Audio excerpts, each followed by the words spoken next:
हवेली के भारी नक्काशी वाले दरवाजे को देखकर शिजा खोसी गई।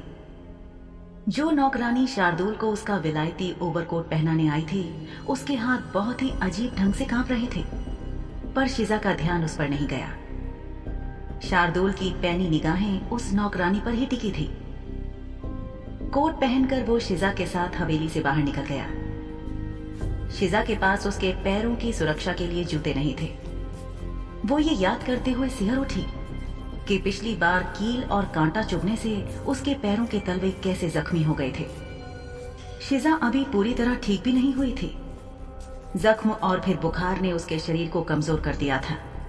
उसे चक्कर आ रहे थे, मगर फिर भी ये पत्थर दिल पिशाच उसे बिना बताए कहीं ले जा रहा था। शिजा अच्छे से जानती थी कि अगर उसने अपनी तबीयत को लेकर कोई भी शिकायत की तो यही सुनने को मिलेगा कि शार्दुल से बचकर भागने की कोशिश के कारण यह सब हुआ, यानी इल्जाम शिजा के ही सिर पर होगा।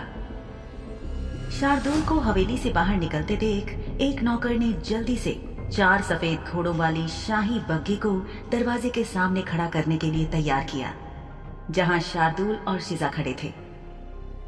शार्दुल ने शिजा को यह नहीं बताया था कि वो कहां जा रहे थे। शिजा ने फिर कोई बात नहीं पूछी, क्योंकि उसे पता चल चुका था कि शार्दुल की आदत थी कि उससे जो भी पूछा जाए वो उस बात का या तो उल्टा जवाब देगा या अपने मन मुताबिक जवाब। सो उससे कुछ भी पूछना फिजूल था। सफर बहुत छोटा था। मंजिल तक पहुंचने में 10 मिनट से भी कम समय लगा। बग्घी से उतरकर शार्दुल एक आलीशान बड़े घर के मुख्य दरवाजे की ओर चल पड़ा। शिजा भी उसके पीछे पीछे चुपचाप चलती रही। दरवाजे पर पहुंचकर शार्दुल को दस्तक नहीं देनी पड़ी, वो तुरंत खुल गया और इस दरवाजे को खोलने वाली महिला कोई गुलाम या नौकरानी नहीं लग रही थी। ये एक जवान और काफी हद तक खूबसूरत पिशाचनी थी, जो अपने दरवाजे पर शार्दुल को खड़ा पाकर बहुत ज्यादा खुश दिख रही थी। इस महिला की निगाहें पल भर के लिए शिजा की तरफ बढ़ी। उसके चेहरे पर खिन्नता और चिढ़ के भाव आए, जिन्हें उसने अपनी मुस्कान के पीछे जबरदस्ती छुपाया, और पल भर के अंदर ही अपनी निगाहें फिर से शार्दुल पर जमा दी। शार्दुल शाह साहब, खुश आमदीद, स्वागत है आपका। शुक्रिया हुस्ना बानो। शाह साहब, आपके पीछे ये लड़की कौन है? ये मेरी गुलाम है, शिजा। हुस्ना बानो को सलाम या नमस्कार करो, शिजा। शार्दुल इतना कहकर मुस्कुराने लगा। शिजा ने आदर से केवल अपना सिर झुकाया, लेकिन हुस्ना बानो अभी भी प्रसन्न नहीं दिख रही थी। उसके चेहरे से साफ पता चल रहा था कि उसका मिजाज खट्टा हो गया था।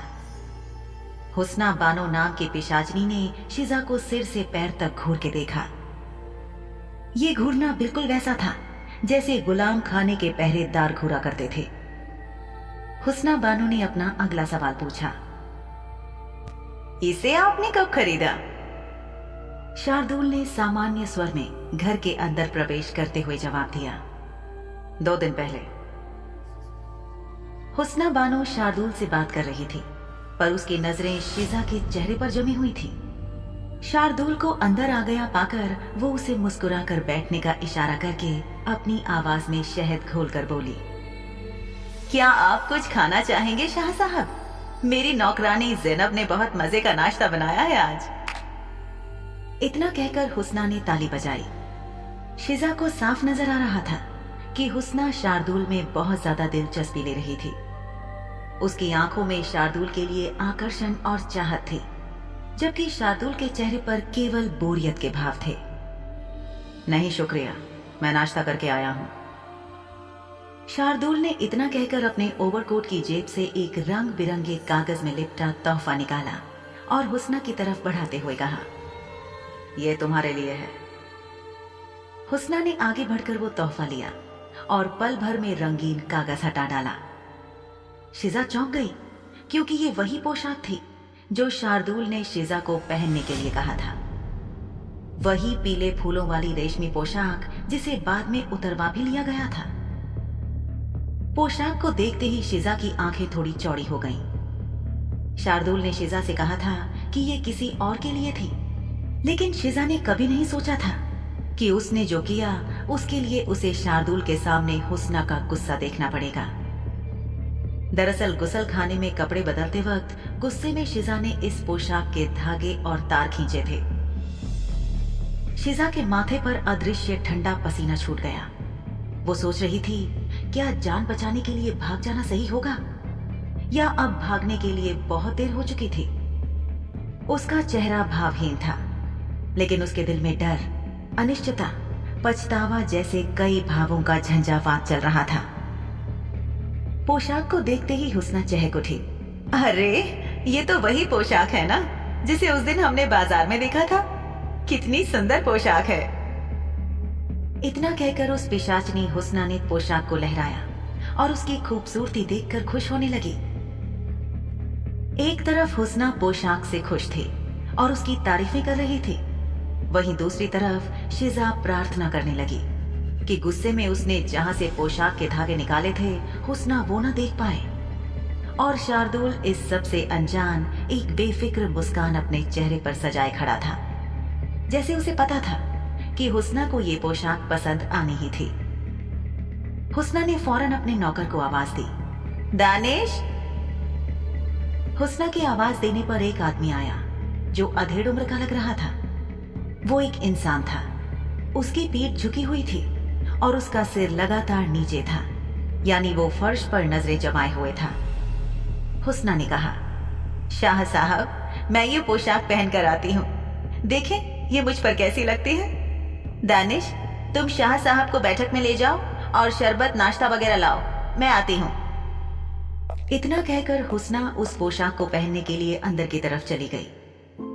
शिजा दीवार के साथ लेकिन बिना किसी सहारे के खड़ी थी, जबकि शार्दुल मजे से एक आरामदायक गद्देदार कुर्सी पर बैठा हुआ था। वो तकलीफ में थी, पर अभी कोई शिकायत करने का उसका मन नहीं था, क्योंकि उसकी निगाहें उस दरवाजे पर अटकी थी जहां से हुस्ना अंदर गई थी। कुछ समय बीत जाने के बाद पिशाचनी हुस्ना बैठक में आई और शार्दुल को अदा से अपनी पहनी नई पोशाक दिखाने लगी। वाह शाह साहब, आपकी पसंद की दाद देनी होगी। कितनी अच्छी पोशाक है, मुझे ये बहुत पसंद आई। मैं ये सोचकर रोमांचित हूँ कि जो पोशाक उस दिन उस व्यापारी के यहाँ बिक चुकी थी, आपने बिल्कुल वैसी ही पोशाक खरीद ली। पोशाक की तारीफ करने के बाद खुशी से गोल गोल घूमती हुई हुस्ना की पोशाक का निचला हिस्सा किसी खुली छतरी की तरह लग रहा था। शार्दुल ने एक प्यारी सी मुस्कान के साथ हुस्ना की तारीफ की, जिससे उस पिशाचनी का दिल जैसे पिघल गया। जब वो दोनों पिशाच पोशाक की तारीफ कर रहे थे, शिजा की आंखें उस पोशाक पर ऊपर नीचे घूम रही थी। वो उस पोशाक को ध्यान से देखकर जानना चाह रही थी कि शार्दुल से चिढ़कर शिजा ने उस पोशाक को वास्तव में कहां फाड़ा था। बहुत देखने पर भी कोई धागा खींचा हुआ नहीं दिखा। देखने में तो सब कुछ जस का तस लग रहा था। जैसे ही शिजा राहत की सांस लेने वाली थी, उसने कुछ फटने की हल्की आवाज सुनी। उसे ये समझने में देर नहीं लगी कि ये आवाज हुस्ना, जो पोशाक पहनी थी, उसी में से आई थी। हुस्ना की पोशाक पीछे गर्दन से ठीक पास से फटी और उसकी चमकती त्वचा दिखने लगी। हुस्ना ने घबराकर अपने हाथ पीछे ले जाकर अपनी पीठ को महसूस किया और अपने कंधों से पीठ के बीच तक पोशाक की जगह अपनी त्वचा को पाया। पोशाक पहनने वाली पिशाचनी अपने द्वारा पहनी गई पोशाक के इस तरह फट जाने से बहुत शर्मिंदा दिख रही थी। उसके हाथों ने उसकी त्वचा को महसूस करने के लिए जल्दी से अपने कंधे को छुआ। इधर शिजा को अपने किए की चिंता के कारण पसीना आने लगा। उसका इरादा किसी का भी इस तरह अपमान करने का नहीं था, जैसे इस वक्त शार्दुल के सामने हुस्ना का अपमान अनजाने में हो गया था। शिजा का शरीर अभी भी बुखार से उबर रहा था। वो पूरी तरह ठीक नहीं थी। ऐसी हालत में भी जब शार्दुल ने उसे पोशाक पहनवा कर उतरवाई और दोबारा दूसरी पोशाक बदलवाई, तो गुस्से में शिजा ने इस पोशाक के धागे निकाल दिए थे। उसने सोचा ही नहीं था कि पहनने वाली को इस तरह शर्मिंदा होना पड़ सकता है। शार्दुल ने शिजा का अपमान करने का जो खेल खेला था, उसका एक छोटा सा बदला लेने के लिए शिजा ने अपने नाखूनों से उस पोशाक के तार खींचे थे, जिससे पोशाक का एक छोटा सा हिस्सा ढीला हो गया था। अब शिजा को महसूस हो रहा था कि उसकी हरकत कितनी बचकानी थी। उस हरकत की कीमत शिजा की जान भी हो सकती थी। उसका दिल फिर से जोर जोर से धड़कने लगा। उसके हाथ अकड़ गए, हथेलियों पर आ गए। शिजा ने बड़ी सावधानी से अपनी पोशाक से पोंछ लिया। तभी शार्दुल ने हुस्ना की ओर चलते हुए उससे कहा, इतनी घटिया किस्म की पोशाक के लिए मुझे उस दुकानदार को मार डालना चाहिए। इस पोशाक के लिए मैं ईमानदारी से माफी मांगता हूं। हुस्ना के गाल अंगारों जैसे लाल हो गए थे। शिजा को समझ नहीं आया कि ये सब शर्मिंदगी की वजह से था या गुस्से की वजह से। शायद ये दोनों ही कारण थे। शार्दुल ने शिजा पर एक नजर डाली, जिस पर वो ये सोचकर और भी कांप उठी कि कहीं शार्दुल को उस पर शक तो नहीं हो गया। हुस्ना ने शार्दुल से कहा, नहीं, आप रहने दें। मैं उस व्यापारी की दुकान ही बंद करवा दूंगी। उसकी हिम्मत कैसे हुई आपको घटिया चीज बेचने की। तभी शार्दुल ने कहा, खुद को परेशान मत करो हुस्ना, मैं इस मामले को खुद संभालूंगा। शार्दुल ने खुद शब्द पर इतना जोर डाला कि शिजा की झल्लाहट और भी ज्यादा बढ़ गई। हुस्ना ने अपने हाथ से पोशाक के फटे हिस्से को खींचकर अपने कंधे के पास पकड़ा ताकि उसकी उधड़ी पीठ ढक जाए और फिर शार्दुल से कहा, कृपया मुझे माफ कर दें शाह साहब, आप बैठिए, मैं कपड़े बदल कर आती हूँ। गुप्त रूप से मन ही मन हुस्ना ने उम्मीद की थी कि शार्दुल उस छोटी सी दुर्घटना से उधड़े हुस्ना के जिस्म को ढकने के लिए उसे अपना ओवरकोट पेश करेगा, लेकिन उसने कोई कदम नहीं उठाया। हुस्ना ने खिसियाई मुस्कान के साथ कमरे से बाहर कदम रखा, लेकिन शार्दुल ने इनकार या हामी में सिर तक हिलाने की जहमत नहीं उठाई। वो शांति से हुस्ना को कमरे से बाहर जाते देखता रहा। इस लम्हे में शिजा को किसी के साथ अनजाने में ही सही, लेकिन कुछ इतना बुरा करने के लिए बहुत बुरा लगा। अब तक की शार्दुल और हुस्ना की बातचीत से शिजा इतना समझ गई थी कि हुस्ना बानो दिखावा पसंद करती थी, लेकिन वो शार्दुल पर पूरी तरह से लट्टू थी। शिजा को समझ नहीं आया कि शार्दुल में उसके सुंदर चेहरे को छोड़कर और क्या आकर्षक था। उस आदमी का स्वभाव बहुत अजीब था। पल में तोता, पल में माशा। किसी चाबुक की तरह दाएं बाएं किसी भी वक्त उसका मन बदल सकता था और सामने वाले पर गाज गिर सकती थी। जब शिजा हुस्ना बानो को बैठक से जाते हुए देखने में व्यस्त थी, तब उसे पता ही नहीं चला कि कब शार्दुल अपनी जगह से उठकर उसके बिल्कुल पास आकर खड़ा हो गया। शिजा उससे कुछ कदम दूर चलती गई, जब तक कि वो दो दीवारों के बीच नहीं आ गई और उसे रुकना पड़ा। शार्दुल उसके बिल्कुल पास आकर बोला, अब और कहां भागोगी नन्ही चिड़िया। जिस तरह आंख पर पानी डालने से आंख फौरन बुझ जाती है, वैसे ही शार्दुल के चेहरे की मुस्कान बुझ गई। उसने अपनी गहरी लाल आंखों से शिजा की भूरी भूरी आंखों को घूरते हुए पूछा, मुझे फौरन बताओ नन्ही चिड़िया, क्या तुम्हारा पोशाक के इस तरह फटने से कोई लेना देना है? जिस दीवार से सटकर शिजा खड़ी थी, शार्दुल ने अपना एक हाथ उस दीवार पर शिजा के सिर के पास टिका दिया। तभी बाहर से बिजली कड़कने की आवाज आई। शिजा को अपनी पीठ में झुरझुरी सी महसूस हुई और डर की वजह से उसकी पीठ पहले से कहीं ज्यादा सीधी हो गई। आपको ऐसा क्यों लगा मालिक? शिजा ने बहुत मासूमियत के साथ कुछ इस तरह पूछा जैसे उस पर किसी ऐसी चीज का आरोप लगाया जा रहा हो जिसके बारे में वो कुछ नहीं जानती थी। शार्दुल ने फौरन कहा, इस तरह के चेहरे से मुझे बेवकूफ बनाने की कोशिश मत करो। किस तरह का चेहरा? वही चेहरा जो लोग रंगमंच पर अदाकारी करते वक्त इस्तेमाल करते हैं।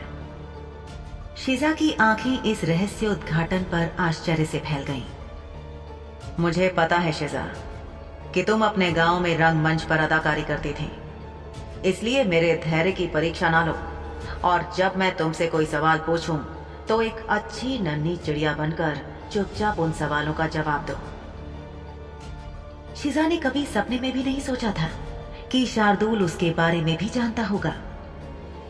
वो अपनी माँ के साथ अकेली रहती थी। सभी रिश्तेदार दूर दूर के गांव में रहते थे, तो किसी को नहीं पता था कि वो गांव में कभी कभी छोटे छोटे नाटकों में छोटे पात्र निभा लिया करती थी। माँ की मृत्यु के बाद ये सब एक रहस्य के रूप में मर गया था। सब बंद सा हो गया था। इस बारे में तो उसके चाचा और चाची को भी नहीं पता था। उसने सवाल किया, आप इसके बारे में कैसे जानते हैं मालिक? ऐसा लग रहा था जैसे शिजा की मासूमियत को वो जबरदस्ती पीछे धकेलकर दुनियादारी और उम्र के साथ हासिल होने वाले ज्ञान को प्राप्त करने की कोशिश कर रही थी। शार्दुल के होठों पर एक मुस्कान आ गई। उसने अपने माथे को सिकोड़ते हुए शिजा के सवाल का जवाब एक और सवाल से दिया। तुम्हें क्या लगता है कि मुझे कैसे पता चला? शिजा की सोच पीछे दौड़ने लगी। 2 दिन से वो शार्दुल के साथ थी, पर अदाकारी वाली कोई बात नहीं हुई थी। इससे पहले 1 हफ्ता वो गुलाम खाने में थी। कहीं वहां से तो शार्दुल को पता नहीं लग गया, लेकिन वहां से पता लगने का कोई सवाल ही नहीं उठता। शिजा जोर से बोल उठी, आपको कहां से और कैसे पता लगा? शार्दुल ने कोई जवाब नहीं दिया। वो बस मुस्कुराता रहा। दरअसल इस बारे में उसे तब से पता था जब उसने शिजा को काले बाजार से खरीदा भी नहीं था। शार्दुल अपने होठ शिजा के कान के बिल्कुल पास ले गया और उससे बोला, जब से मैंने हुस्ना बानो के लिए वो पोशाक निकाली, तब से तुम्हारा दिल बहुत शोर कर रहा है। जब मैं तुम्हें पहले ही बता चुका था कि ये पोशाक किसी और के लिए है, तब तुम्हारी हिम्मत कैसे हुई मेरी चीज को नुकसान पहुंचाने की? मैं बहरा नहीं हूं। गुसल खाने के पर्दे के पीछे तुम क्या कर रही थी, मुझे सब सुनाई दे रहा था। शिजा शायद इस बात से अनजान थी कि शुद्ध खून वाले पिशाचों की सुनने की क्षमता इंसानों से बहुत बेहतर हुआ करती थी। यहाँ तक कि औसत दर्जे के पिशाच भी इंसानों से बेहतर सुनने की शक्ति रखते थे। फिर शार्दुल तो बहुत शक्तिशाली शुद्ध खून वाला पिशाच था। शिजा ने गुसल खाने में जो किया था उसे वाकई कोई नहीं सुन सकता था। शार्दुल उसे डरा रहा था और उस सहमी लड़की ने खुद अपना जुर्म कबूल कर लिया। यानी अब वाकई एक नन्ही मासूम चिड़िया एक निर्दयी भेड़िए के पंजों में फंस गई थी।